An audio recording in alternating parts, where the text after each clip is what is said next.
Good morning everyone, welcome back to our channel. So for today's video, kita nyo naman sa thumbnail, pupunta tayo sa 15M. So shout out dun sa 15M Auto something, nakalimutan ko yung pangalan. So dadali natin to si Tisay para mapa-repaint natin. So tara, samahan niyo ako, and then tatanungin natin ano yung pwedeng color or ano yung proseso, and then gaano katagal at ano yung mga babaklasin at pipinturahan nila. So tara, let's go. Pero before that pala so kung napanood niyo yung last episode or yung episode natin dito sa project car natin, napalitan na natin ng mags and syempre yung iba pang upgrades dito.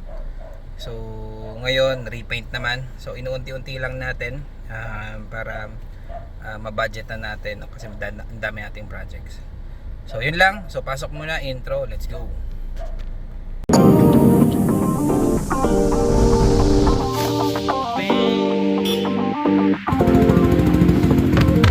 Ayan, lumi. Itong bulalo, yan 350 and the wheelies. Ay, kita nyo daming kumakain dito. So, merong isang naka-plastic na ganito. Ayan. Hindi siya, technically hindi siya mag-play. Ulit.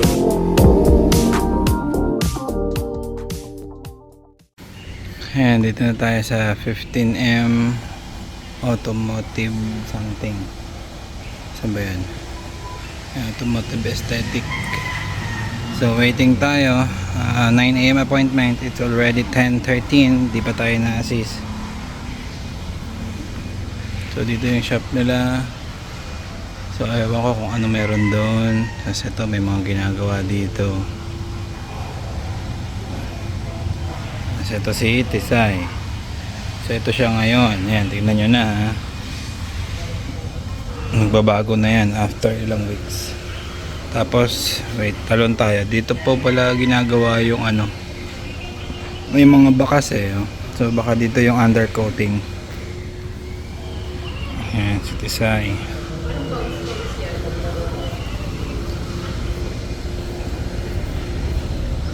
So i-repair nila yan. Ganito. Tanggal yan. I mean i-repair yan yung dimple. Dito latero na daw to kasi malalim. Yung mga dimple. Papantayin nila lahat. Tapos repaint. Pati itong mudguard, itiman. So magbabago itsura nito. And i-restore din, itiman na to. Tapos yung headlight kasama sa package yung restoration. Ito i-repaint din yung grill. So I'm so excited. Wiper din pala, iitiman din. So din ako mapapalit. Papalitan ko sana eh. So ito lahat to yan i-repaint, tilihain nila pati yung sa bubong. Ayan kung nakikita nyo. Ayan. So lahat. Tapos yung undercoat, babaklasin yung gulong, lahat nung nasa ilalim i-undercoat yan. Ayan. Pero i-underwash muna bago undercoat. Tapos ang sabi sa atin, repaint muna and then tsaka siya i-undercoat para daw fresh. And then and then yan, baklas lahat ng gulong. Papalitan na lang natin yung rotor sa harap. Baklas bumper, baklas ang mga ilaw. So ito sana magawa ng paraan to para lumubog siya. Pero okay lang naman, hindi naman ako maselan. Ayan. Pati yan yan, kupas na. So tatanggalin iayusin din nila, lilihain yan. Yan yung mga dimple. Yung mga hindi labas ang lata, hindi na kailangan latero, liha lang. Pero yung kailangan ilatero, mga dimple, sila latero yan. So gawan lang natin ng montage ng before and after. Hello, welcome back. Sama ka. So puntahan natin yung unit ngayon, yung project car natin, para makita natin anong progress o anong itsura. So punta tayo doon kay 15M. So shoutout sa owner 15M. Lagay ko na lang yung link ng Facebook page nila sa baba. And ito naman yung logo nila. Sa taas makikita nyo para may reference.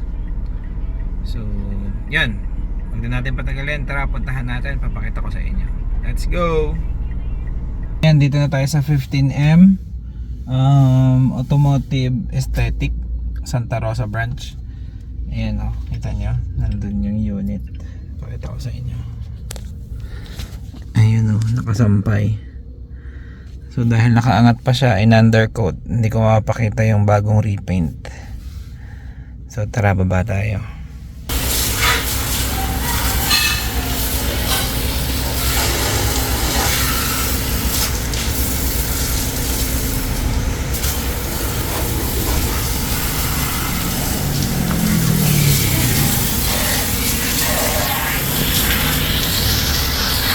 Ayan na, pinaripaint na yan, pintag na.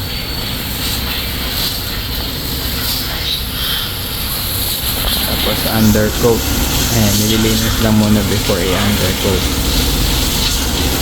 Yung last step.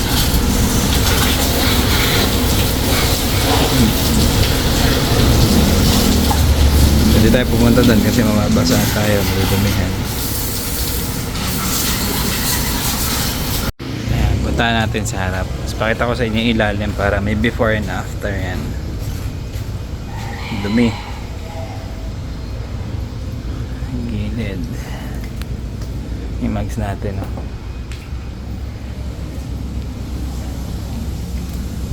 Nice. Wala na yung mga tama sa bumper. Ayan na.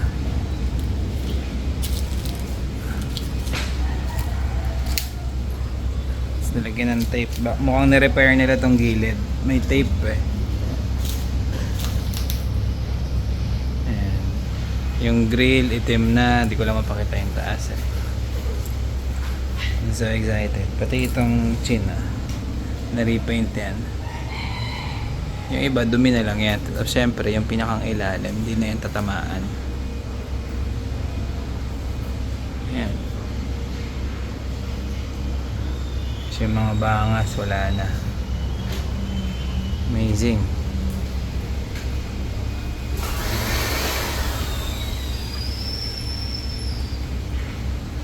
Alright, let's go para di natin sila mastorbo.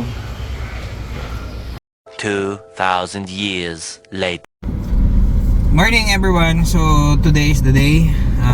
Pupunta tayo ngayon dun sa 15M Santa Rosa. Kukunin natin si Tisay, yung project car natin. Papakita ko rin sa inyo ano na yung final output. So biyahe na tayo. Let's go! Nandito tayo sa SLEX. Apparently umuulan. Wink wink.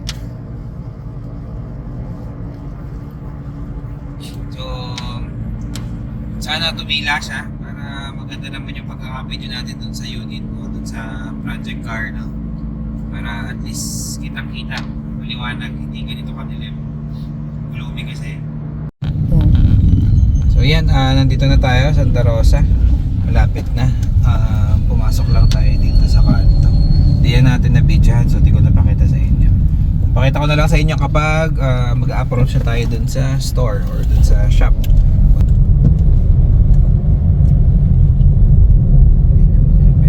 And then before magdali,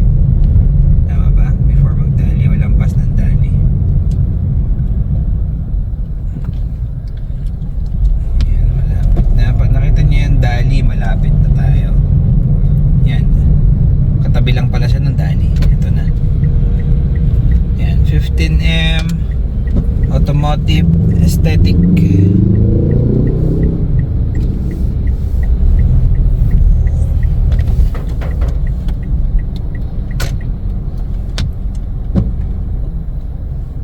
Dito na tayo.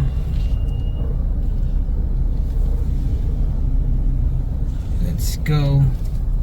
Ayan, si Tisay, yung project car natin. Okay naman. Maganda yung naging outcome. Although syempre may mga small na concerns, pero all good. Linis, oh. Yung emblem lang nabaligtad. Dapat dito siya. Ayan, oh. Dang.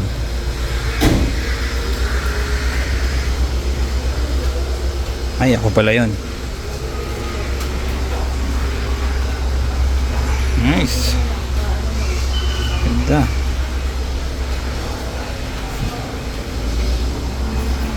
Para siyang nagki-candy red.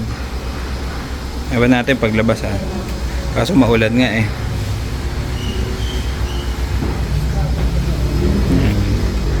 Tapos may mga concerns lang tayong konti. So kailangan natin siya ibalik.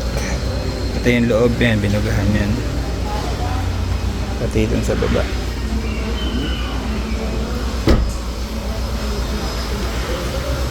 Tapos yung headlight na restore din.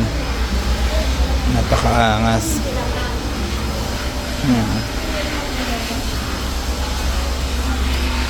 Then tong grill binugahan din, ganda. Tapos emblem yan binak, sinayos din.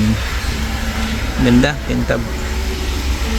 Tapos yung mga sa bumper, yan, wala din yung mga bangas. Ayan, luminis na. Yung ngat-ngat ng ano dito, aso nawala. Ayan.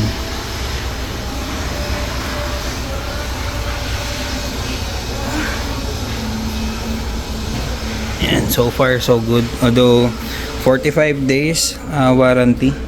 And then i-schedule siya para balikan kasi meron lang tayo mga nakitang gas-gas. Hindi siya kita sa camera. Pero meron tayong mga nakita, pati mga dimples. Pati ito yung dumi.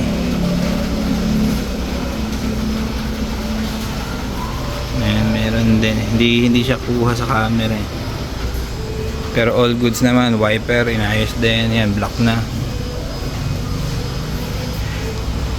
Tapos yung bubong natin, okay din, oh. Ano ba to? Dumi?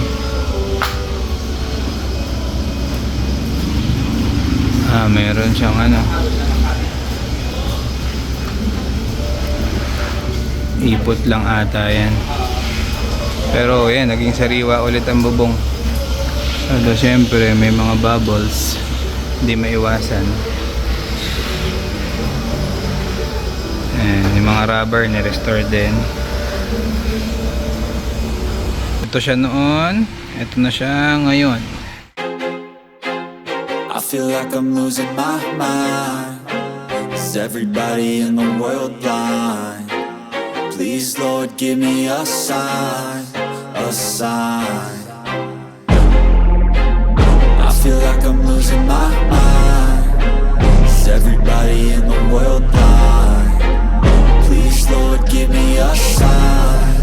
A sign. I wanna be the greatest. Everybody on the fake shit. I look around and feel like everybody is the fakest. I make this every day and I'm impatient, hoping one day I blow up from the basement. Statement, the top is so vacant. I don't hear shit that I think is amazing. Waiting for my day when I'm playing sold out shows for 1,000 faces. Hey, give me that crown, get in my way and to be put down. It ain't your place, all this my town. If I want that shit, then I'll get it right now. I'm losing it, the noose it fits. I'm losing shit, a stupid myth. You choose to live or choose to dip. You choose to fight or lose your grip and lose a gift. Oh, I feel like I'm losing my mind. Is everybody in the world blind? Please Lord give me a sign. A sign.